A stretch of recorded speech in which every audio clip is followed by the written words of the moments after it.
What's going on, everybody? Yeah. Good evening.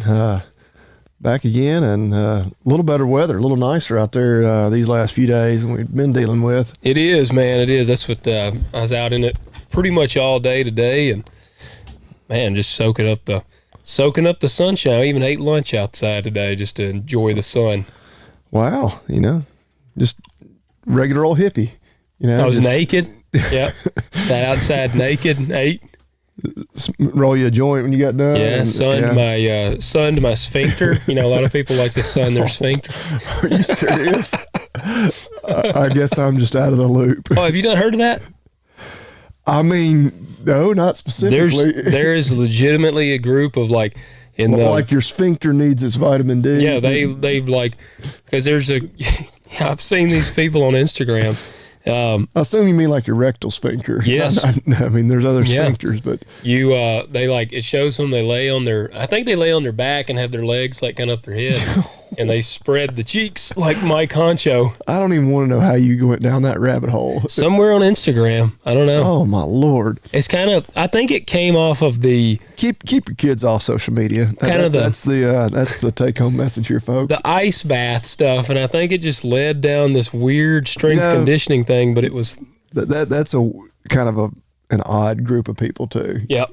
Yeah. And it might have even been off of Joe Rogan. I can't remember, but yeah, they sun their buttholes. Yeah. People there's a rule, you can't do an ice bath unless you film it and put it on your social media. That's right. And then talk about all the health benefits. Yeah. And then look, and how much mentally stronger you are than everybody else. Yep. And you got to David Goggins it. Yeah, you're just tougher than everybody else. I always say 25-8 is what I say. Instead of 24/7, man, it's 25-8. You got to go the extra hour, the extra mile. So, yeah. But before we get too far in, first, I need you to hit that like button, hit subscribe, comment below. Let us know what you think of the show. Any topics or anything you'd like for us to cover, please let us know. Go to talkdirtpodcast.com and submit your questions, emails, whatever on our contact page. That is the best place to reach out to us because it's just easier for us to keep up with.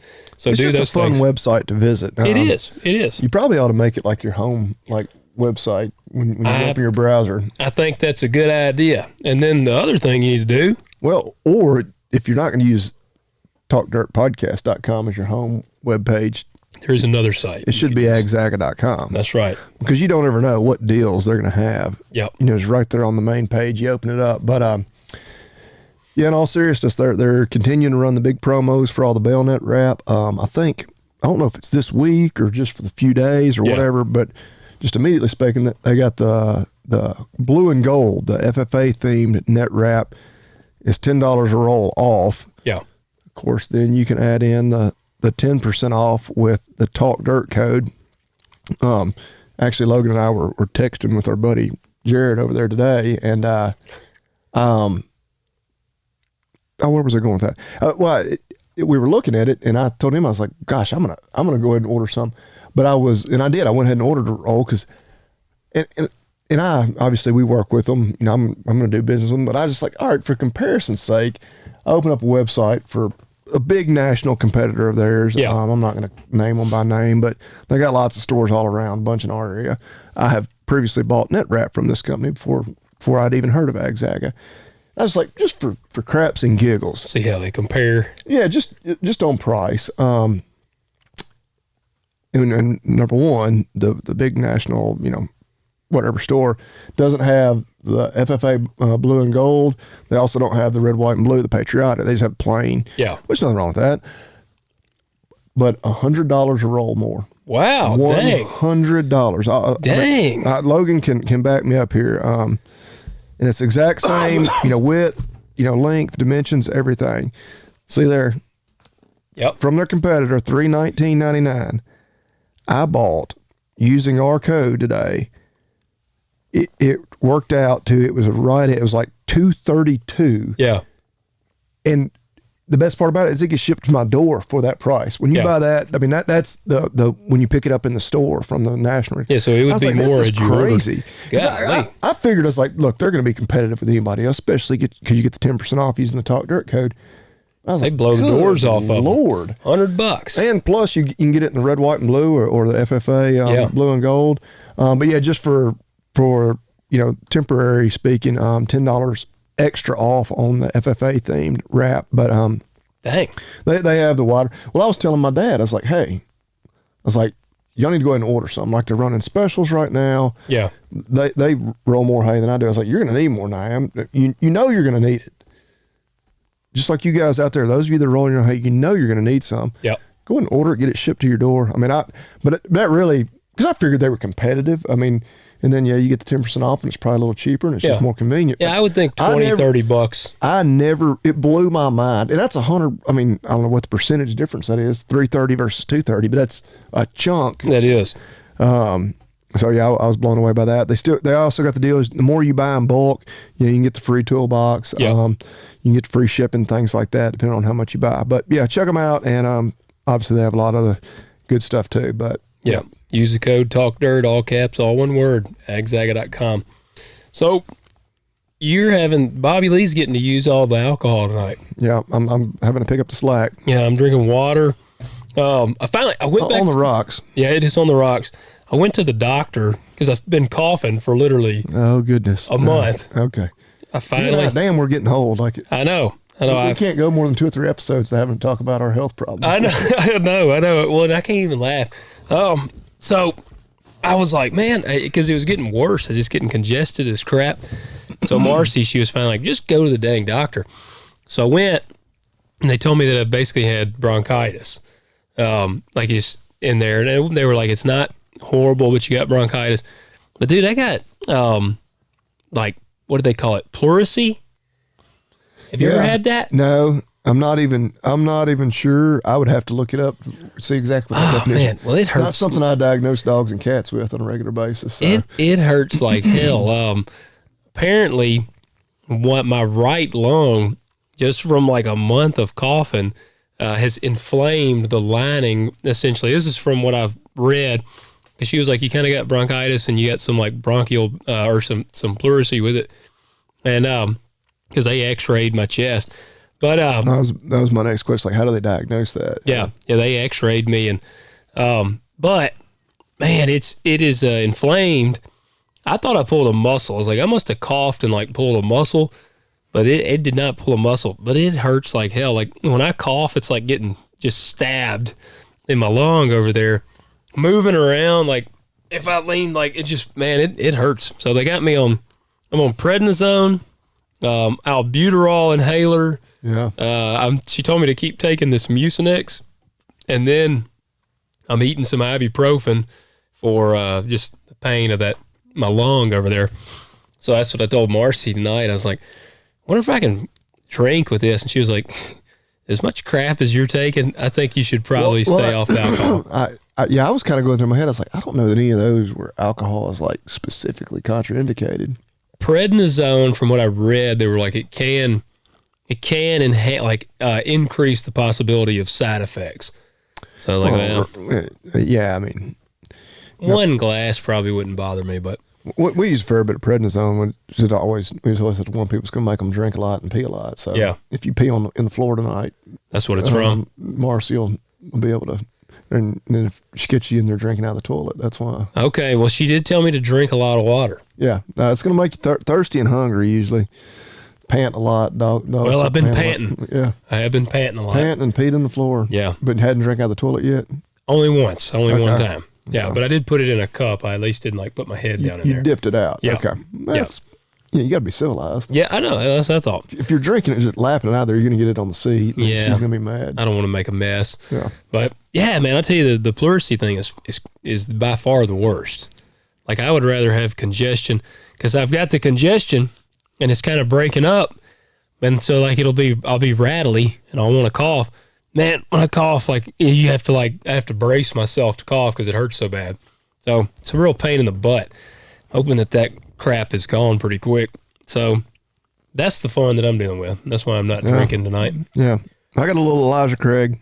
It's actually not the bottle I'd poured it out of, but in case I need a refill. Oh, okay, you brought some extra. You had one over there. Well, yeah, no. I may have brought this one, but I think you did. Okay, yeah.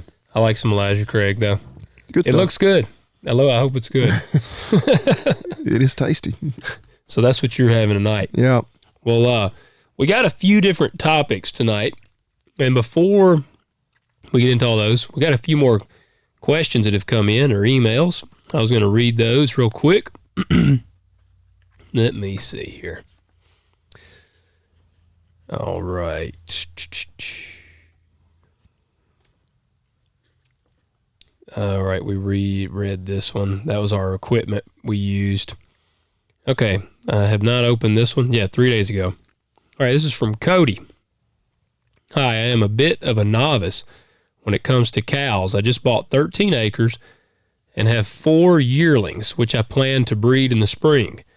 I was just wondering if Bobby Lee could send me what vaccines I should be giving to them yearly or bi-yearly. I have been trying to research on the internet, but can't find a definite answer. Thanks.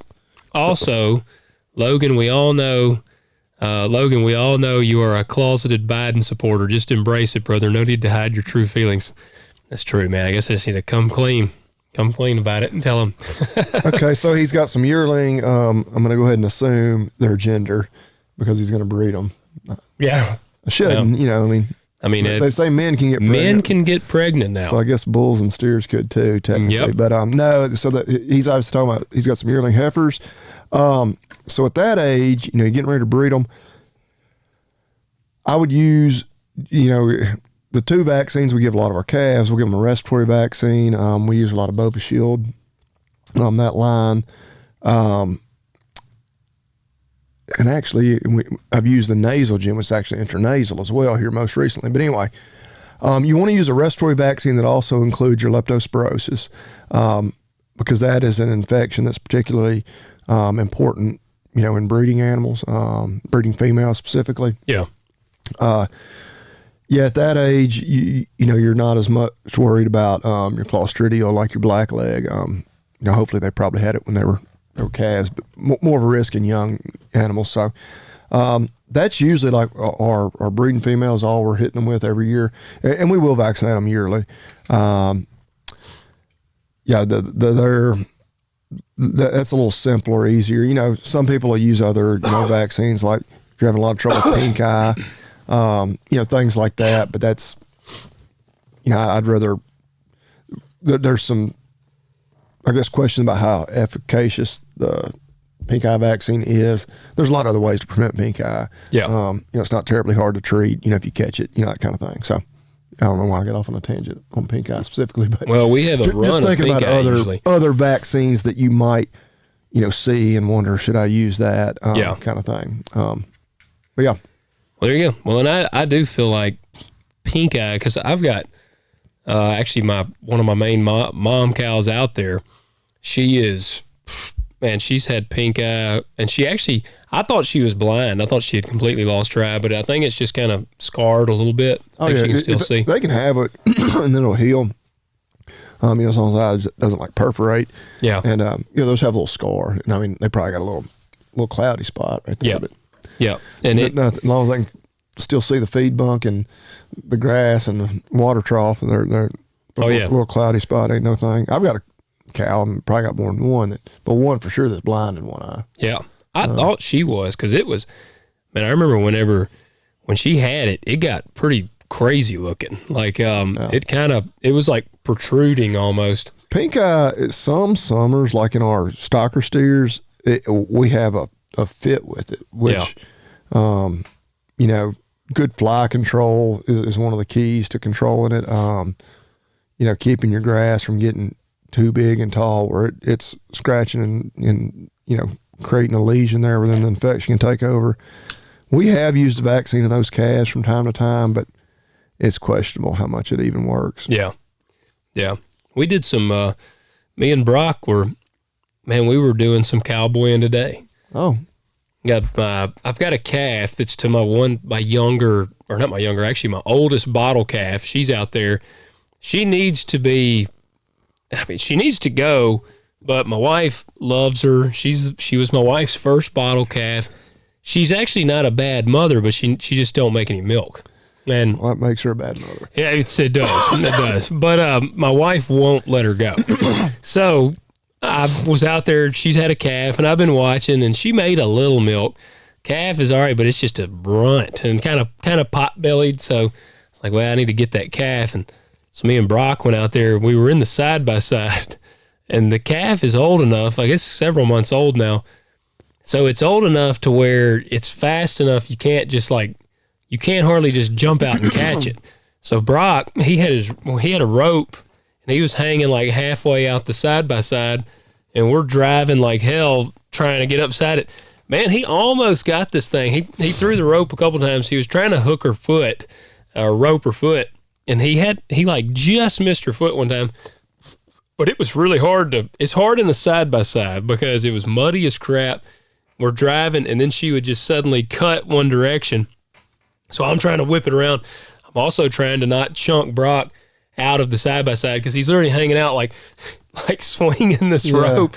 It's like keeps clacking against the ceiling. He should have been standing up like in the back. I know, but he'd have been a goner. We'd have had to strap him in somehow. But that's what he said. Man, he said we'll have to figure something else out. So we did not catch her yet. So I'm gonna have to go back to the drawing board on that one. There you go. But all right, Cody, we appreciate you writing in, and Biden will appreciate your vote as well this coming election. All right, the next one comes in. Let's see here. I got multiples of this. Let me make sure that it's not all different questions. Okay, I think they're all the same. All right, this comes in from Jason. Hey guys, love listening to the show no matter the topic. I had a question for Bobby Lee. Over the last handful of years, I have bought 3 to 4 feeder steers to raise on my small home property in early spring and fed until Thanksgiving time frame. Then had butchered to sell halves to friends and family. I was curious how much attention should be paid to current beef cost per pound, the cattle futures, and how much the processed beefs are sold for. Since the last time I raised and sold in 2022, the prices per pound seem to have gone up quite some amount. And I can only think some of this cost must be transferred to the end consumer or may become better off just raising, feeding, and reselling at the sale barn. Thanks for your feedback. Keep it up, fellas. Yeah, I mean, I've had to go up on my price every year just a little bit. I mean, mainly just because of all those things. I mean, everything is higher. All my inputs. Yeah. The fuel, alone. My corn, all my feeds. Yeah. Which I'm trying to think of all mine that I've got on feed right now. They're all home raised. Okay. So you're not borrowing money to buy them. Right. But I mean, obviously it's not free, but I'm just talking as far as like a line of credit interest rate. Which like he is buying those. So yeah, and you better, figure up what you've got in them. And then, if you're like me, you're bad about, you don't factor in your time, but that's worth a lot too. And you need to be making a little money. You're not out there doing it just to break even. You can sit on the couch and break even. Man, that's something. I had a guy respond on my YouTube the other day, and he was like, I love farming so much, and I'm trying to just learn. Like, I don't even care if I make money as a farmer. I just want to do it. Yeah, and that won't last long. That attitude won't last long. No. And maybe not his farming career either. I didn't mean that, but it might be true. Well, I completely agree. If farming, especially the amount of overhead that is in it, you spend a fortune. I think if you just spent a fortune and you also do dedicate a lot of your time to it, as much as I love farming, there's very much aspects of it that become a job. Like I have a lot of freedom and I love doing it. And I tell everybody, farming to me really is a series of burnouts. Like I get into planting time, I'm pumped up to start planting. By the time I get done planting, the last thing I want to do is being a planter. Yeah. Same thing for harvesting, same thing for spraying. Like I'm pumped up when I first get in them.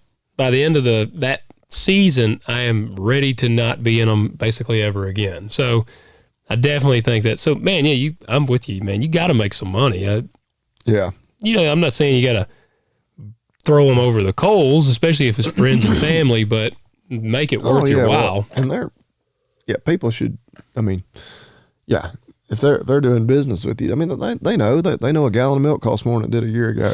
Yeah. You know, and explain to them. Yeah, the steaks that you buy at the grocery store. So only natural that you know, it ain't like you're doing it some way that's making it so much cheaper. But and I would tell them that, like, man, you know, look, all these prices are up and all that, and so I just, unfortunately, I got to go up. I had a conversation today. I got to buy some more rock. I need 2 truckloads of 33C. yeah, Man, I almost ordered this back in December, and I wish I would have. It went up $125 a load. so that's after our dads them did all this back here with the new building they built.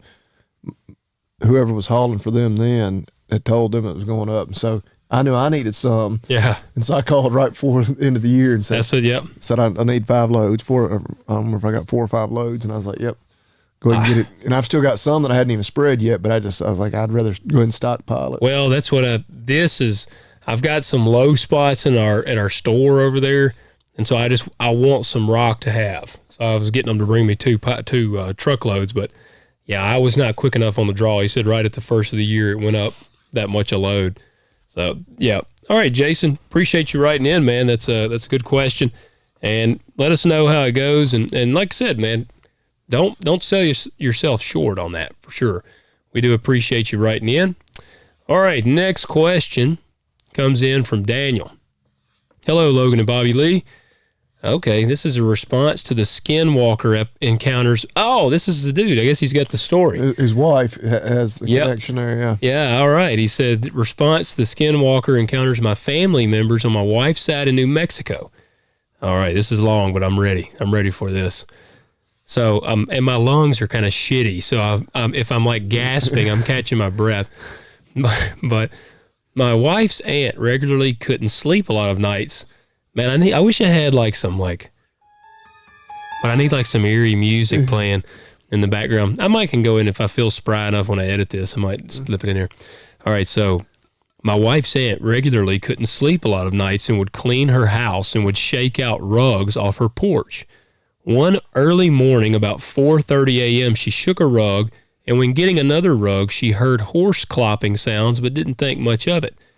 She shook a couple more and had noticed the clopping getting louder, so she looked over the far left down the street.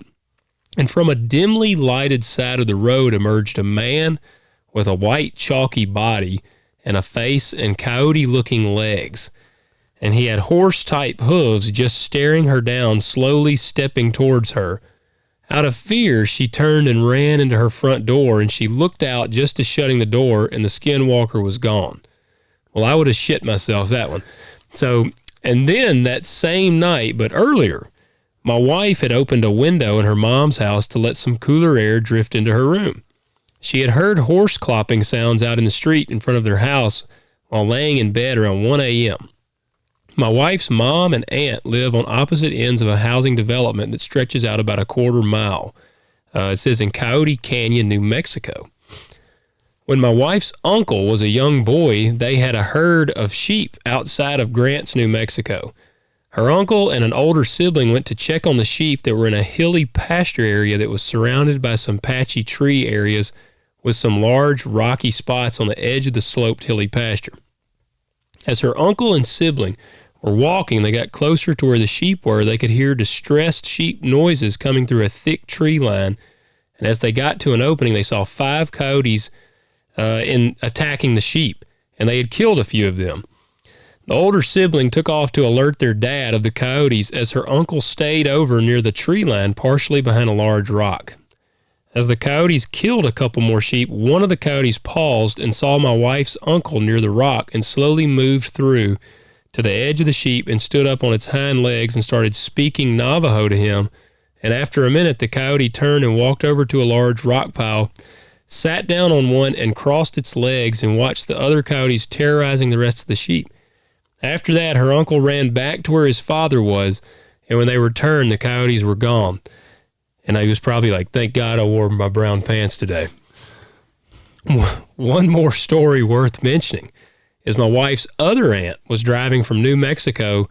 This is not making me want to visit New Mexico. I'm just going to add that. My wife and I are planning on going to New Mexico for our anniversary. Well, you need to be sure and tell her this. I looked up where that is. We're going to be on the other side of the state. Oh, okay. All right. Well, you may be good. If you hear horse clopping sounds at night, don't even look out the window. One more story worth mentioning. My wife's other aunt was driving from New Mexico to northeast Colorado. While traveling through the middle of Colorado about 2 hours after sunset in a heavily wooded area with a narrow 2-lane road, she started smelling a very, very strong, rank nose burning smell for about 400 to 500 feet. She then saw a large figure on the left-hand side sitting, and as she got closer, the headlight illuminated the side of the road better. She saw Bigfoot sitting on a fallen tree watching her drive past. And on my last write-in, you guys talked about types of irrigation here in central Utah. Hold on, man. How you just gonna drop in there that she sees the damned Bigfoot? Sees a stinky Bigfoot. Yeah, and then it's like, hey, let me talk about irrigation. Like, come on, man. I need some more details on this Bigfoot sighting because we need him in studio for a guest episode. We do, man. I've got a very good friend of mine that he 100% on his life believes in Bigfoot. So we need some more details there. All right. On my last write-in, you guys talked about types of irrigation here in central Utah. Most of our farmland is flood irrigated here around Spanish Fork and neighboring communities. We flood with 10 to 12 cubic feet per second irrigation streams. Man, I don't even know what, I wouldn't be able to tell you what like our irrigation are, that are channeled down through rivers that are fed from reservoirs within our mountains. Some other types of irrigation here is 3 types of sprinklers. There are some center pivots, but not many. Another type is wheel lines that is 40-foot section of aluminum pipe clamped together with sprinkler heads and a 2-piece 4-foot, 5-foot, or 6-foot 2-piece spoked wheel that clamps around each 40-foot section pipe in the middle that can be rolled across the field to move. That's the ones I want to say I've seen. Yeah, that sounds like it. Yeah. The wheel lines generally have what's called a mover in the middle that has 4 wheels, an engine, and hydraulic transmission to roll the wheel line every 12 or 24 hours that it gets moved. Every 12-hour period puts down 6 inches of water. There are also what's called hand lines that are used that are 30-foot sections of piping that have a 2-foot riser stem. Man, yeah, which I'm a green as it gets when it comes to irrigation. Both wheel lines and hand lines are connected to a 4-inch supply line that is buried through a middle or edge of a field that has a riser valve sticking out of the ground every 40 foot to connect. You're just blowing my mind on all this stuff. Do you know much on that? No, it's it's kind of inside baseball. It is. It says a fun fact about the canals. You've ever seen the movie Footloose with Kevin Bacon, and remember the scene where they played chicken with the tractors? That was filmed on the service road to runs along the canal. Have you ever seen that? I don't. Yeah, I'm familiar with Footloose. I don't know that I've ever sat down and watched. I do not know that particular scene he speaks of. Man, I remember this. It's a good movie. It is a good movie. All right, he says, an older gentleman I know owned the Massey tractor that was in that movie. Okay, and a local dealer. Yeah, because I think Kevin Bacon or something might drive the tractor. Like he gets in and is kind of driving, which he's not a farmer at all. I'm thinking that's what happens in there. So said they had to repair it about 15 times. They kept tipping it over until they got the scene they wanted. Dang, yeah, because it's rough. He's doing tractor. He's driving the tractor I guess it's 2 tractors. Man, I haven't watched the movie in so long, but I remember him playing chicken. I think Kevin Bacon's on one of them. Says the owner was paid for the tractor by the film company that he got to keep after the filming was done, and the film company paid for each repair and the final repair when it was given back to him after filming. Dang, that's pretty cool, man. Daniel, I enjoyed that, man. That was a little bit of everything in there. It was, man. It was. We got some Skinwalkers, Bigfoot, irrigation, and Footloose, man. Like that was a great email. Appreciate it, man. Don't hesitate to reach back out to us. I'm gonna have to go in and try to stick some eerie tunes in when I'm reading that about the Skinwalkers. All right, last one here. What's up, gentlemen? No question for you. Oh, this comes from Andrew. No question for you guys today. I'm the guy who sent the RR hats and shirts. Man, I didn't go by the post office today, so I'm hoping that they're there.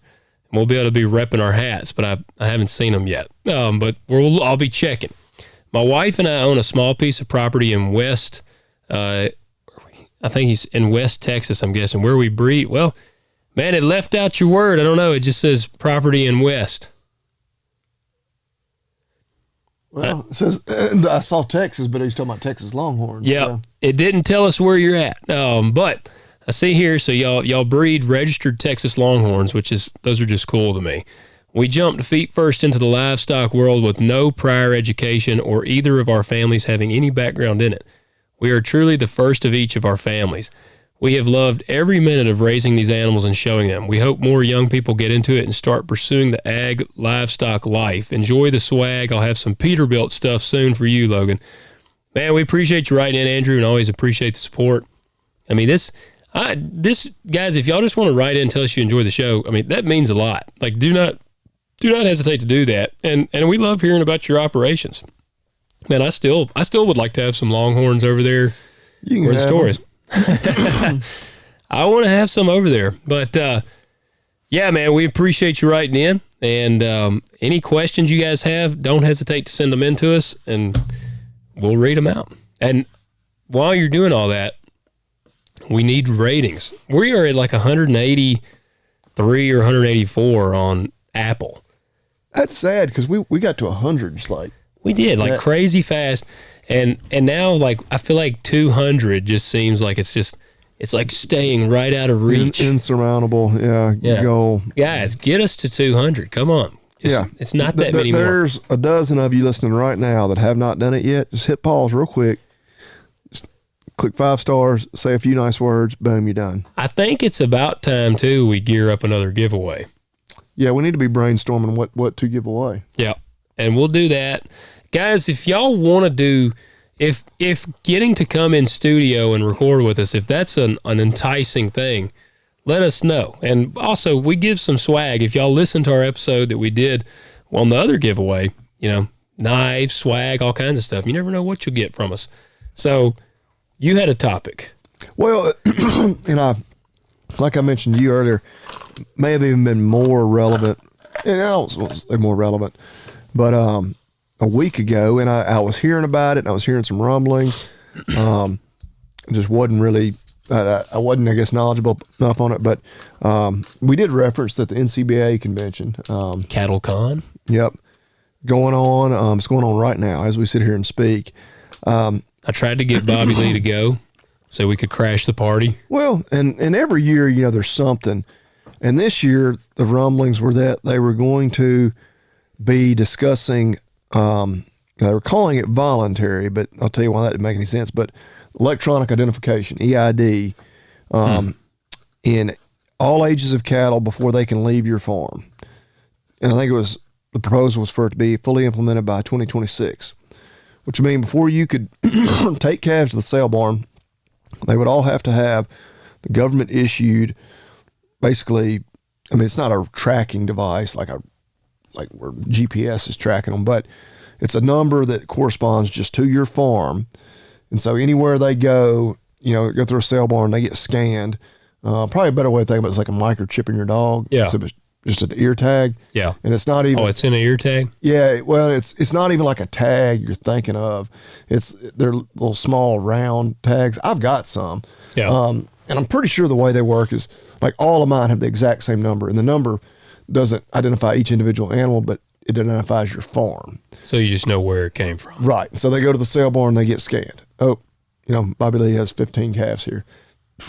Well, and they, 5 of them went to this farm, in Texas. So does it tell where they go?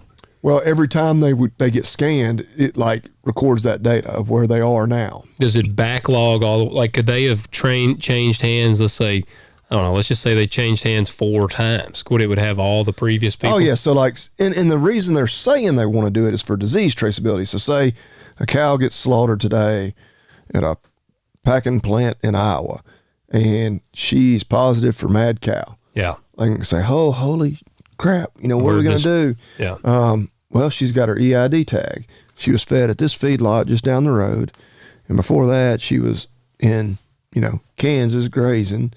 Before that, she was sold at a sale barn in Tennessee, and then and then that was by Bobby Lee. So he's got a mad cow problem, or whatever. Yeah. And one of the things about it, when we have one of those rare scares, every now and then, we always get them traced back. Yeah. And very quickly, even without having. I was going to say, without the EID. Right. And, we have other methods of doing that. Has not been an issue yet. Doesn't mean it couldn't be. But the whole thing was, and they were trying to get it, drum up support and get it pushed through by calling it, it was going to be not mandatory, it's going to be voluntary. Yeah. But then the USDA wanted them to get rules in place for it. Like, you don't need rules for something voluntary. Exactly. And so it was not going to be voluntary, not for very long. Is there a perk to doing it? Aside from the whole thing is just disease traceability. Yeah. That's what they say. Is there a premium at the sale? Well, no, there wouldn't be a premium because everybody would have to do it. So yeah. it just, now one of the problems was a lot of people, I know them, they're not set up to do that. Like you could say they're handling, they're selling mismanaged calves, and maybe they are, but that's their right, Yeah. But they don't have a squeeze chute. They don't have a head catch. They gather them up in a makeshift pen when it's time to wean them and sell them and get them on a trailer, and they're gone. And so they're like, well, the sale barn, you could take your tags there and they could put them in for you. Well, the sale barn those days, it's a shit show there some days. Yeah. They're running them through, but they don't need something extra to do. And, they're just, in a lot of, of course, I say it all the time, I listen to Corbett Wall, don't agree with every opinion of his, but like on this one, he would say anything that's going to force some people out of the business, he's against, especially smaller producers. And this absolutely would, because they're just not going to be able to do it. Yeah. It's going to put a lot of unnecessary pressure on the sale barns to have to handle something. They don't have the time, the manpower to do. I was going to say the manpower is what I'm thinking of. Like, if they're like every other business, they're probably struggling for staffing. Yeah. And just the time involved in that. And like, well, that guy just brought in 25 calves, but he didn't have them tagged yet. Here's the tags. Yeah. When y'all run them through over there, be sure y'all slap it. Like, that sounds like a disaster waiting to happen. A logistical nightmare. But and then it was, and one problem was, all right, so who has access to all this information, and how is it going to be used? Because and call me a conspiracy theorist, but could this eventually, because then they're going to know everything about everybody's cattle, how many you have and whatnot. Will they use that against you? Cattle are bad for the environment. That's right. You've got too many cattle. What is your carbon impact? Your whatever ESG score or whatever. You know what? Because of that, we're not going to finance you. The bank's going to cut you off, or you're going to have to buy this permit. You're going to have to pay this fee. Yeah, or whatever. Same reason they don't want us using cash, because they want us using, payment methods that they can track and trace and say, well, no, you've eaten too much beef this month. You've already bought your monthly allotment for beef. Yeah. You can't do that. Man, that's crazy. I didn't think about that when you were talking about it. And then, well, of course, which Corbett kind of joked about it, we have these cattle inventory reports that, same way like crop reports, they make the market go wild sometimes or crash. He's like, well, now would our market, inventory information be like up to the second? I was going to say, would it be super consistent? Yeah, we're like, you can go online and be like, oh, well, yeah, this many cattle moved from this place, It should basically remove any swings, I would think. But, right.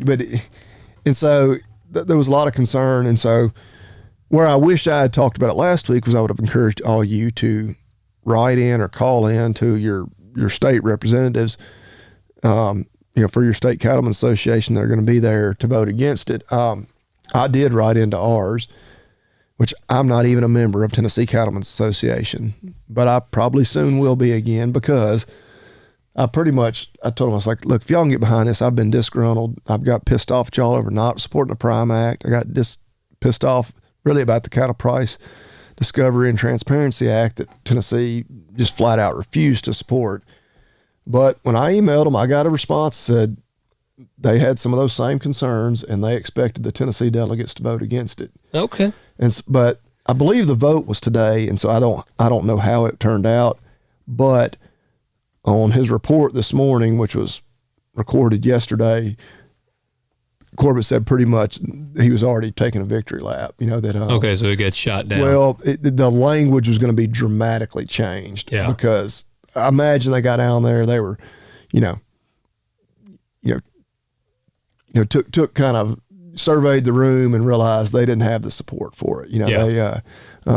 It was clear that enough people had gotten riled up about this, and as they got to kind of talking to folks, they're like, yeah, we don't have the votes to get this passed as it's currently being proposed. Yeah. They took a lot of the teeth out of it. So probably won't be long before it'll be back, and then they'll be trying to push it again. But did NCBA address any of the other, or the Tennessee Cattlemen's, did they respond to any of the other stuff you said about how you were disgruntled about? No, because I told him, I was like, look, I'm not even a member. I'm writing to y'all a guy that's not even a member right now because I have been disappointed. And I told him, I pretty much said, I was like, I really want you to give me a read because I do want to be a member. Yeah. Nothing else, you get the cool magazine once a month. And but I finally said I wasn't going to give them any more money if they're not going to support any of the things that would help us here in the state. Well, now they, I guess, have supported something. So, yeah. You know what? I just had a shirt idea come to me. I didn't go to SHOT Show this year, but I had some buddies that did. And I'm sure, actually, I may have even shared it. There was this shirt. There was 2 shirts these guys were wearing, and I bought one of them. I know which one you're going to say. Well, there was a very quick, limited run, I think, of these shirts, and I got me one. It says ATF is gay on the back of it. And there was another one that says taxes are gay. And, dude, I'm just sitting here thinking, I'm like, I feel like we need an NC. Happy, right? Yes, of course. I feel like we need one that says NCBA is gay. Yeah. And it kind of even rhymes. NCBA is gay. And this is not ag related, but and you're probably oblivious to it because of the sports thing. But yeah, probably. So a big thing this week, the NCAA has announced they're investigating the University of Tennessee again. And it's over what's called NIL, or name, image, and likeness, where now athletes can make money off their name, image, and likeness. And what's crazy isn't how the NCAA is about to no longer exist, just because they're pointless. Even national people, and normally Tennessee, obviously the local people defend them, the national people bash them. Yeah. Even the national people are like, no, this is bullshit. And Tennessee responded like the state. Attorney General is suing the NCAA. Really? The governor, everybody has come out and just scathing remarks. But there's do you know who the Boz is? Brian Bosworth. That sounds really familiar. I think he, after his playing career came to an end, I think he might have wrestled. Okay. I was gonna say the Boz. Is that what they call him? They might have called him the Boz, but he played at Oklahoma and he played for a little while in the NFL, but he got in trouble, which was back in the day when they were just handing guys bags of cash. And, I don't remember what he got suspended for, but he famously was on the sideline. He had just a white T-shirt that said "National Communist Against Athletes" for NCAA. And somebody has made one, in Tennessee colors. Yeah. And, I was like, I want to get one of those. And that is, well, I feel like we need to come up with some smart, because we've actually been saying for 2 years we were going to get shirts. We did get hats, and we got just a few of them. That'd be such a, and we're just I've been hard on Tennessee Cattlemen's Association. Oh, it'd be a limited run. Well, and the NCBA, they do some really gay shit and some really shady shit, and they're corporate as hell. Now, for some issues where it's good for the whole industry, they do fight for us. I think then we need the death tax is one thing that they're doing here. So they do some good. So we need to put the one ATF out. is all gay. Oh yeah, ATF sucks. Yeah, they're gay as hell. Well, then we need to put one with the big 4 meat packers. We'd come up with something better than just they're gay, though. Yeah, we need some guy. Look, hey, y'all write in, comment below, send us some input. We need a good snarky shirt. I'll be wearing. It doesn't just have to be beef or just anything in the ag sector that would make sense. I will be proudly repping my ATF is gay shirt. Yeah, you're right. We could do just a limited run. We're going to make 50 of these shirts. Yep. If you don't buy one, you're gay. You better wear a large or an extra large, because we're not going to have every size known to man. Yeah, no, that's true. We got some buddies that probably wear triple XL. Sorry, guys. Probably going to have to sit this one out. Well, we might could do two of them. large X and double X or something. But Yeah. yeah, that's If what I you're- ran into with my Hurricane Creek shirts. I'm like, that's the bad thing about shirts. Like, there's so many, like, and If you're a small or a medium, you need to just eat a little more beef, and then you can. And I mean, I feel like you could drape we a large have some on. lady listeners out there. That's true. That's true. Well, yeah. And boy, if they get a big one, they can sleep in it. There you go. Yeah. But what fun is that though? You got to wear them out. So give us some feedback on that. I kind of like that idea of a funny that to me fits the brand. Yeah. But I am very pumped to get my ETF is gay shirt. It's just something funny, even like corny, like Yeah, corny. See do what you did something there. like yeah, there you go. Doing a pun. What about this? We're better than all the other ag podcasts combined, except it'd be a combine, like combine, Combining and Yep. then which I wouldn't want to like put their put them logos on there. blast, like have them. Yeah, that's what I was just better than the thinking. combine. Yeah, Yeah. that would be pretty good. I kind of like that too. Kind of corny. But I'm here for it. I'm here for it, guys. Give us some feedback. I don't know that I may wait on that other topic because we're kind of nearing the end here. Well, I will hit on it just a little bit. So I'm back on my tracks there with YouTube, and a buddy of mine that he listens to the show. I was talking to him. We were texting the other day, and my last YouTube video is about this topic, and we were talking about how he's a young guy. He's trying to get started in farming, and basically he works for a farmer and trying to, I think, kind of use that guy's equipment to work some ground. He's trying to find some of his own ground, and he was like, "Man, I just can't get over how discouraging so many farmers are. Like just guys in the industry that are extremely discouraging about, if I want to get in, what's some advice, this or that." And I made the video because, dude, I see this all the time. Like, I'm in a big Facebook group, and on there, it's a big farming Facebook group, and it's got, I don't know, probably 60 or 70,000, maybe 100,000 members now. I don't know, but it's a big farming group on Facebook, and usually it's really good stuff. Like, you can post, I've had weird stuff happen on a combine or planter or something, and I can post the question in there and get kind of specific, and you're going to get like 20 people that have had similar things happen to what they did. So it's a great reference there, but it also never fails. Some guy will comment or make a post and he'll say, "Hey man, I'm a 27-year-old guy. I've always wanted to farm. My grandpa used to farm, and then the family got out of it. I'm wanting to get back into it. What's some advice you guys would have for us, like wanting to get into farming?" And like two of the big things, or the first one is pick a different job. There's no money in farming. Yeah, and I know that. So I feel like some people just say that just because, like, they don't even mean it, but they're just. Yeah, but that is, they're adamant. They're like, yeah, there's no money in farming. Or you'll see another guy, he'll say, well, the way to make $100,000 in farming is to start with $1 million. And just again, talking about how there's no money and all this, and just really discouraging. Yep. And I was kind of thinking, and I even talked to Dad about this. Me and him were talking about it, and I was kind of running it by him, and I had come to this conclusion. So it was funny. I mentioned this to him before I told him kind of what I was thinking, so that I'd see what he said. And why do you think, I've got a thing, and I won't tell you yet. What's if you had to narrow down to one or two reasons why they're so discouraging or negative, what do you think they are? Oh, I think some people just like to be negative, for one. Yeah. But just like more specific on why they may just not want competition. All right, that is the number one thing. That's what Dad said. He goes, well, yeah, they're discouraging because they just don't want nobody else to be farmers. Yeah. Eliminate competition before it even exists. Yeah. Yep. Yeah. And I know not every guy that's negative in his mind is thinking like that. I mean, you probably have some guys that genuinely are like, there's no money in it. And, 5 years from now, if you ask them what they do for a living, they probably won't be farming if they're truly not making any money in it. And that's my thing. It's like, okay, you can't have, because some of these guys are farmers for 20 or 30 years.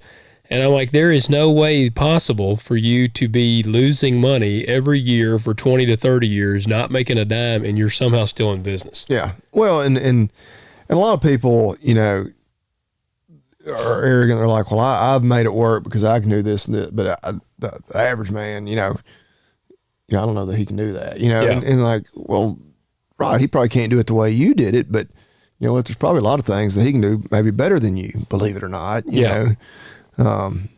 I deal with that with just, you know, my dad would be like, you can't do that.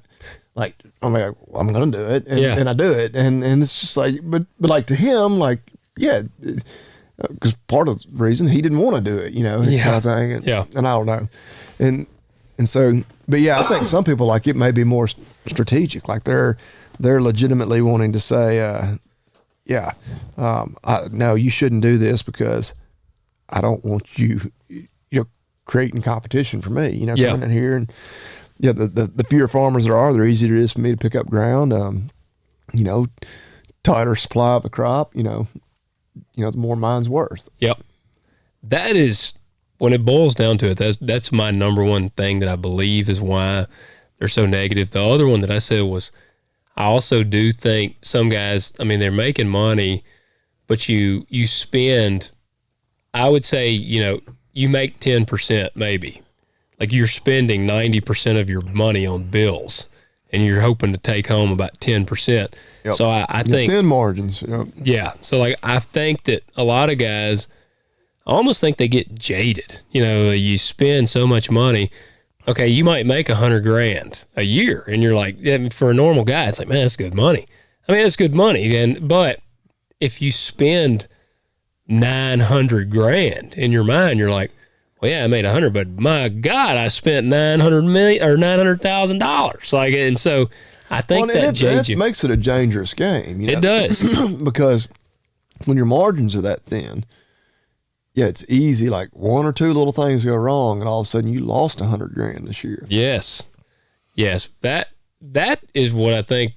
And I said this in that video. I said there's also a lot of people, I think, that their dream is to be a farmer or they want to be a farmer, that I also think are not capable of handling the stress of being a farmer. I mean, There's a lot to it. We've talked about, we make fun of old, what's his name, Mike Bloomberg all the time for basically saying you just stick a seed in the ground, watch it grow. But aside from knowing your varieties and knowing when to plant, when to spray, when to fertilize, what to do, aside from all those, aside from the business side of things, man, you got to be mentally capable to deal with it. Because, dude, I'll tell you, the stress of having the amount of debt looming over your head, and you're like reliant. Yeah, and we have crop insurance, but, you know, as we talked to William about it, that's about a 70% coverage.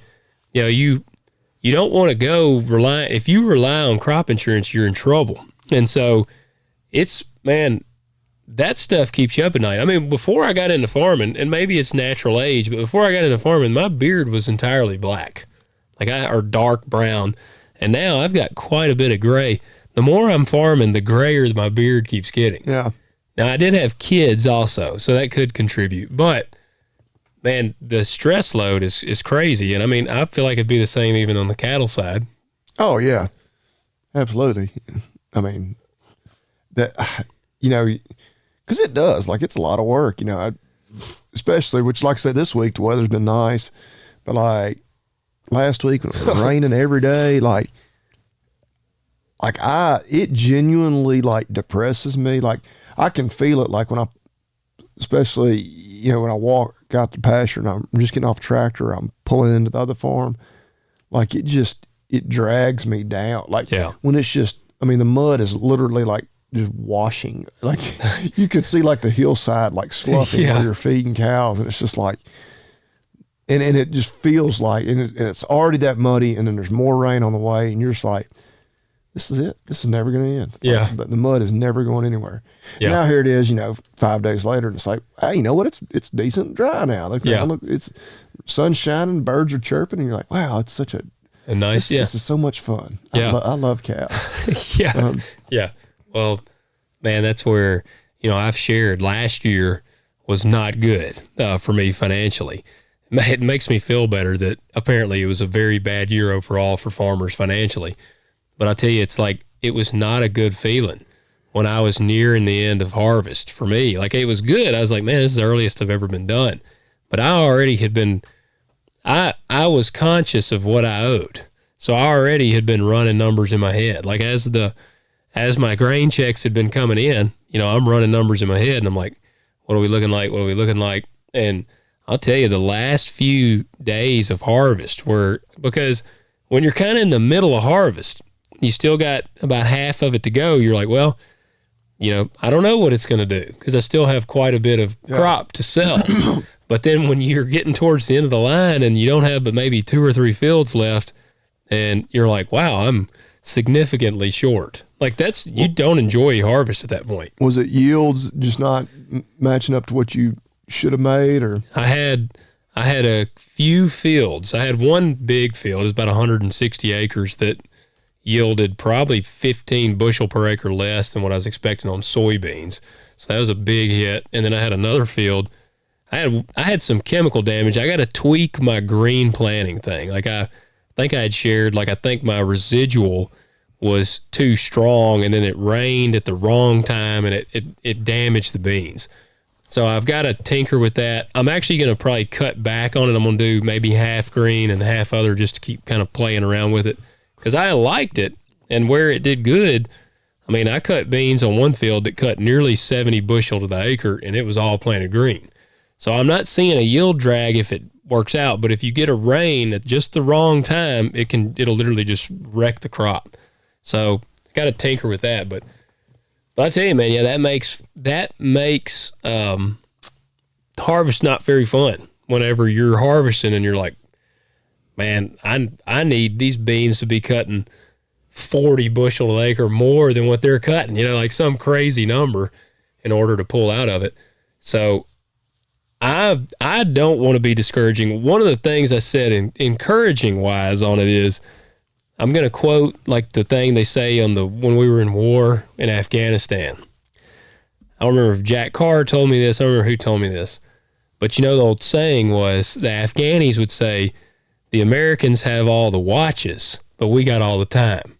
And that's kind of how what my encouragement to young farmers, guys in their 20s, 30s, approaching into their 40s, if statistically speaking, if you're in an industry dominated by guys in their 60s, basically, and you got a lot of guys still running the shots in their 70s, and you even got a lot of guys still calling everything, and even into their 80s. But statistically speaking, barring you get some terrible cancer or run into a telephone pole, you have a lot more time left than these guys do. So I'm kind of like, just try to be prepared so that when the time is right and those guys, they die or get out, some of them will have kids that are in there, but inevitably land will change hands. So you just need to be prepared to strike. It's basically, that's kind of the way I look at it. But I say that on top of what we were just talking about, to say, man, just try to think about all elements of farming, because there's a lot of mental game in farming as well. Like, if you're one of those guys that you meticulously, like, you don't want to spend, like, if money keeps you up at night and you have a good, stable job right now, man, I don't know if I would encourage you to dive off into farming too much. Yeah, and see, of course, it's different for me, because my primary income is off the farm. The farm is my side hustle. So, I'm not in a situation where I absolutely have to make money farming. Yeah. Now I spend enough time tied up in it now, and I'm enough years into it where I've got everything established where it's like, yeah, I'm not doing it just for fun, Yep. Because it does. I mean, as much as it's, I think it's great to raise the kids around it, things like that, it does take away from some of my family time. I mean, just inevitably it does. There's times when I'm down at the barn working on stuff when wife and kids are in the house, or or I occasionally don't make it to something, nothing big, but just their birthday. Don't go to their birthday. yeah. My daughter will be 10 and yet to see what birthday party, because it's always no, I'm just kidding. Yeah. But yeah, you inevitably like, really need to be in the hayfield this weekend. It'll be okay if I miss this horse show. that kind of thing. And yeah, you do that too many times, and all of a sudden they're grown up. Yeah. But yeah, so I'm not. I'm beyond just. I'm doing it for the love of the game. You know. Yeah. Like I know I want to see a little return. Well, and that's having fun doing it, but yeah, and have fun doing it. But that's the thing. Farming to me, that's where it's a little bit extra of a slap in the face whenever you have a bad year, because it's all year to year. You know, your crop that's bad, that's a full year. You started planting it in January, February. You start spraying, you know, in around February, March. You start planting, you know, maybe March, April, May. And then you run into that, you're spraying it, you're checking it, you're driving by it, doing all these things. You get it fertilized, everything, and then you get to harvest. I mean, you have dedicated an entire year of your life that you are truly never going to get back. And then if it goes south at the end of the year, it's like, damn, you know, in your head, you're like, I basically just wasted that damn year. So that's where there's a lot of elements. I mean, and again, I'm just I want people to have a very realistic insight to it. I mean, I feel like we could probably do a whole episode on the stresses of farming. Yeah. Because it's a romanticized thing, I think. But, and it is all, like, there's nothing else, all the stress on top of that, like Bobby Lee said, there's not another place that I want to raise my kids. Like, I want my children to be raised on the farm, and I want them to be a part of that. And you just got to plan for the stress, but you also got to be willing to risk it for the biscuit. And I always have been very risky. Tell you, after last year, it kind of tightened my drawers up a little bit after that, because, yeah, like you said, you get in a position where it's like, all right, I don't know how many years like that I can survive, you know? So things can go south real quick, but I just would say, man, just don't let the negative Nancy's talk you out of it. Because I think a lot of them are doing it just to try to self-preservation. Right. They've got ulterior motives there. Yes. So, guys, stay in the game. Keep learning what you can and just be ready to strike. And just know you need to be mentally prepared. Cue our man up. 2 words. Made in America. Made in America. Man, I got mine on tonight. I actually wore my Mac belt. Logan is stripping. I am stripping in studio right here. Dude, That's why y'all need to be on YouTube. Yep, get the unedited, the real nasty version. Dude, check this belt out. That is sucker. I saw you shared it on Instagram, yeah. I guess. That thing is bad to the bone. Mac? Is that the brand? Mac, M-A-C-K. Yeah, like the truck. Yep, he's You a Mac truck guy? Yeah, his name is Mac. He's a retired SEAL, and he set out to make, like, literally the toughest belt on the market.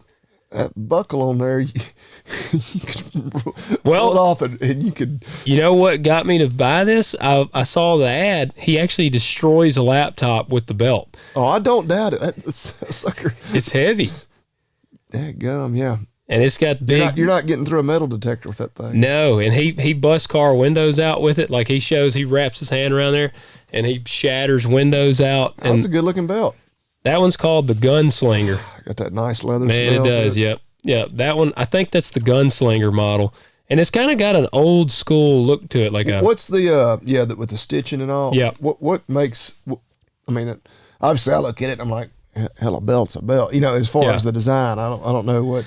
Man, I mean. I got to look them up, Mac belts. Yep.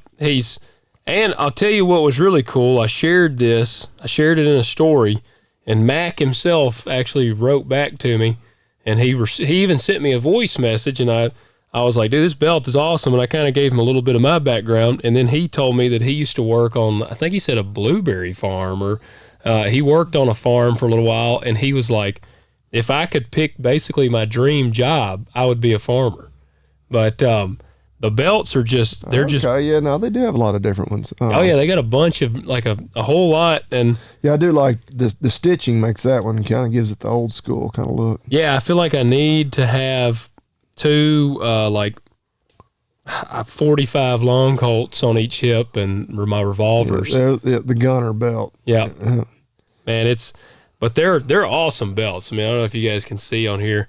It is very heavy, like heavy metal. They're CNC machined on this stuff. And I mean, I kind of nerd out on the machining coming from a background in that, and the machining is very good. Like And see, here's where I'm just like a simpleton and not very creative. Like now that I'm looking at them, I'm like, oh yeah, there actually are all kinds of different designs. Yeah. Like, no, it makes perfect sense now. But yeah, they got a double stitch one's called the straight shooter. Yeah, I like that too. So, yeah. Yeah, and like I said, Mac belts, the guy wrote, I mean, he specifically messaged me right back. And I don't know how huge the company is. I think it's still a pretty small company. So they got a bunch of models though. They do, but I think Mac, he works on a lot of the belts. So, that to me is pretty cool. So you're supporting, and on the box, it says made in USA, veteran owned, and it had John 3:16 on there. Yeah, I saw you when you shared. That's right. Yeah. I mean, and you legitimately, like if a guy was threatening you, you could take this off, and if you whacked him in the head with it, he's going to the hospital. Yeah. They make dog collars. Yeah, I saw those too. Yep. And it's all leather. And actually everything on this belt, including the leather and stitching, is all from the USA. So it's nothing is domestic, or not domestic, nothing is imported on these belts. So I was a fan. I've been wearing it ever since. Yeah. So guys, check them out. Mac belts. Mac belts. Add them to the list. They are bad to the bone. I'm a believer in them. And I always appreciate any company where the owner himself responds is pretty cool to me. I think like where he takes the time and actually responds. And like I said, he sent me voice messages. So I mean, I knew it was him. Which he said, I feel like a company could probably message you and be like, hey man, it's so-and-so but it's really their like marketing guy. Yeah. Or it's like automated. Yeah. It's like automated. Yeah. It's like, hi, Logan. And then it goes back to this is Arnold Schwarzenegger. Yeah. That wouldn't be an Arnold Schwarzenegger voice, but yeah, that's so glad you bought something from our website. Yeah. It's like clearly, it's a robotic voice that and the little pause like. Yeah. Well, it was Mac himself. I thought that was cool. This is like a super American belt that you could literally knock a man's eyeball out of his head with or shatter a window. He said politicians could use it to destroy their computers. He was like, there's quite a few politicians that probably would need this belt so they could destroy their computers. Yeah. So, Hillary Clinton, she might wear one. So it sounds like he might be kind of an anti-government guy. Yeah, I think he's on par with us there. All right, I'm just going to tell him to take my money. Yeah. Yeah. All right, guys. I want one of every model. You need them all. That's all I got. Wallets, does he? I could use one. I don't know. Yeah, you need a new wallet. No. This wallet's made in USA. Are you buying one on air? No, I'm renewing my Tennessee Cattlemen's membership. Oh, man. Like right here on air because they stepped up to the plate for me. So you felt guilty. I thought you were buying a Mac belt right here on air. Now, I'll read you exactly what I said in my email. I'm not going to read the whole email, which is not terribly long. But, damn, I've sent a bunch of emails since yesterday. While Bobby Lee is looking this up, you guys go to agzaga.com, use the code TALKDIRT, all caps, all one word. Get your bail wrap, jump on that, check out some other stuff, get you some fuel nozzles. They got a ton of stuff on there. Use it. Yeah, this is kind of the way I signed off. I said, this former member is looking for any sign of support from the TCA for our producers and an excuse to renew my membership. Please stand up to the corporate groups and tell them hell no on the EID. Hope to have my membership renewal check in the mail to you soon. There you go. I'm going to do it online. Yeah. So if you guys are listening from the Tennessee Council Association, I'm doing it online. It won't actually be in the mail. I wonder if we got any listeners. If we have anybody, I'd like to know if we have anybody in the like up and up on the Tennessee Cattlemen's. I know we've got some listeners who are members because actually our buddy Marcus messaged me the other day, and I guess it doesn't technically mean he's a member. We want to know if we were going to be at the Tennessee Cattlemen's Convention. When is that? It's here. It might be next weekend. I think it will be next weekend. See, I'll be at the Mid-South Gin Show, Farm and Gin Show. They really do it that same weekend? Wait a minute. No, the Mid-South Gin Show's at the end of February. I think you said the 11th. No, Winter Strong is next weekend, but I won't be able to go. And it's only, hell, Where it's is it at? obviously in the state of Tennessee. I think it's in Franklin. That ain't but what, about 2.5 hours? Probably a good 3. But Yeah. so I was like, well, that'd be an excuse to go up, to my mother-in-law's. I could sell it to my wife. It's like, let's go up there for the weekend. Yeah. And Yeah. but Is it a pretty big convention? man, I've never been. I really can't say. But I think Tennessee has a pretty good convention. All in all. Yeah. That's gonna February 10th. Yeah. Okay. Yeah. See, that's daddy-daughter dance. That's why I couldn't go to Winter Strong. Ours is this weekend. Really? Yeah. I was hoping They usually do ours on the weekend close to Valentine's Day. I don't know why we're doing it a weekend early this year. I wish they were doing ours, because I was actually planning to go to Winter Strong. I actually busted out my Winter Strong hoodie. But I was planning to go to it. It's February. It's the 10th and 11th or whatever. Yeah. So, but all right, guys. I get a kick out of them doing Summer Strong in the spring. That is true. It is not in the summer. Yeah. I wonder why they do that. Every year when they're like advertising, like, it's still spring. Spring Strong is what it should be. Yeah. Spring Strong. Doesn't have quite the ring to it as Summer Strong. Cool company. One of the first companies we highlighted is American made. But, Sornex. Yeah, they didn't pay attention in like second grade science class when you learn the seasons. Yeah. Well, I will be missing Winter Strong. Any of my buddies that are listening here that are going to Winter Strong, hope you have a blast. I saw they put up a video from the one that I was at, and I was down there like making the fire with Laura Zura and Dan McKim and some of them, and I was like, man, that was fun. Yeah. So Was she barefooted? she was barefooted. She was Isn't that her barefooted. thing? Like, she does not wear shoes. I don't think so. And it was like 35 degrees in South Carolina and muddy and stuff, and she just didn't Right, have on. yeah. I don't think Laura she's a good looking gal. Laura, if you listen, no offense here, but I feel like, like when you get in the bed with your wife and sometimes she'll stick her feet over there on you. Laura's feet got to be like, that'd have to be like leather and sandpaper. I feel like. Yeah, you'd probably just have to have stipulation. Like, you just keep your feet over can't there. put your feet on me. Yeah. You can put any other body part on me. Just keep your feet over there. Yeah. But the whole foot fetish and like feet finder thing. Yeah. I wonder if Some people are into that. Well, she's probably got a niche, because I doubt there's very many people With like, I don't know. feet. I'm not like, feet don't do anything for me. Yeah. I mean, they carry me around. That's literally all they do for me. Like, there's probably some dude that's like, I really would like to see some just really like tough, Well, because raggedy feet. she's kind of a little bit of a celebrity. Yeah. People would probably pay for it for that. But That's true. it does crack me up that people make lots of money selling pictures of their feet Well, on the internet. her feet, they looked about kind of like what you'd expect. Yeah. And I mean, I not that I recommend it, but I fully understand how people make money selling pictures of their butthole on the internet. Of them sunning it. Well, It's maybe not come that full circle. specifically. You're right. But more of just like, sending or selling nudie pictures on the internet. Like, yeah, dudes will be dudes. They will. But feet, I'm like, buddy, Man, if you're that much into feet, you can just go to the beach, and it's like you're at a nude beach, I guess, no matter where. You can see every comment section. I feel like if it's like some prominent woman that's attractive and she puts up a picture and like her feet are visible in the picture and she has like painted toes, or, well, she don't have to have painted toes. You go to the comments. I feel like some of the first comments, it's like beautiful feet, and it'll be like all these feet emojis. Yes. I will now start paying attention to that. If I You need to look. If I see a picture with that a woman's feet are being shown, Scroll and down. there'll be creepy feet guys Yes. in the comments. Yes, they have the confidence I'm not too. really surprised, but damn. There was one chick I'll never forget. She's a fitness chick, and somebody had shared her in a group I'm in, and they were like, look at the comments.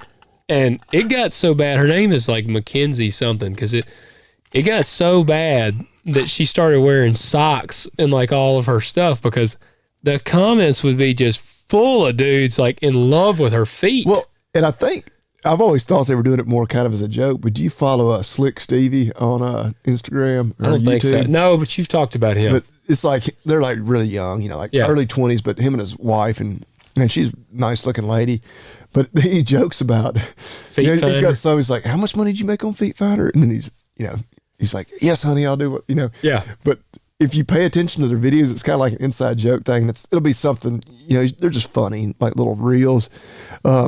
her feet are always blurred out. Okay. He always has her feet blurred out. There's I don't know, maybe they really do, because I mean they're a very young couple, which he's got like 1 million YouTube subscribers. They're making a lot of money. So they might be on Feet Finder. But so I'm like, they're making a lot of money on something. But I'm just like, are they really making Dude, I lots think so. of money selling pictures of her feet on the internet? Like, that's I would say, wild. I bet so. Like the fitness chick, she got to the point where she started using it as leverage, and she would even hashtag Mackenzie. I think it was maybe Mackenzie Grace, but it would be, she used hashtag Mackenzie Grace feet, because people were like obsessed with her feet. And I saw like a post one time. Dude, hey, if any of y'all out there listening got a foot thing and you want pictures of my feet, we'll come up with the price system. I will send people pictures of my feet and not even feel bad about it. I feel like one day when I meet my maker, I can look him in the eye and say, like, I sold pictures of my feet. yeah, I'm not ashamed. Like, that's not pornography, right? I mean, I don't know for that, because they're wanking it to these chicks' feet. I mean, you're probably right, man. I mean, they definitely are. That's what they're doing, real? dude. You need just read the comments. Okay, but then The worst ones is people will be like, I want to smell your feet. And those make me gag. Okay, but is it wrong for me? I mean, obviously they're not going to buy my feet pictures, but is it wrong for you to sell them pictures of your feet just because they're the weirdos? I don't know, because Like, are you contributing to their sexual lust? Well, you're monetizing their degeneracy, but I mean, I don't know. I don't know. That's a good question. I mean, I guess you could say the same thing about just regular pornography, but I mean, to me, there's more of a line there where like that's clearly Nudity. graphic, where your feet aren't graphic at all. I mean, that's just it's a damn foot. Like, you can go to any I saw somebody tonight wearing flip flops. I was like, dude, it's the 1st of February. Like, put on some damn shoes. But anyway, like, I mean, you don't have to do anything wild to go see feet. No. But I don't know. Anyway, we got way off the rails there. We did. That's all right. But hey, y'all don't get off the rails. Y'all go to agzacca.com. You can probably buy some socks to cover up your feet. Bayonet wrap. Again, use the discount code TalkDirt. Look at all the other deals. I mean, they're constantly having other deals on other things. Like, I wouldn't have even known about the $10 off the FFA net wrap if I hadn't texted Jared today. But now you all know about it as well. Go ahead and get your order in. Put it in the barn. Put it, in the shed. It's ready to go.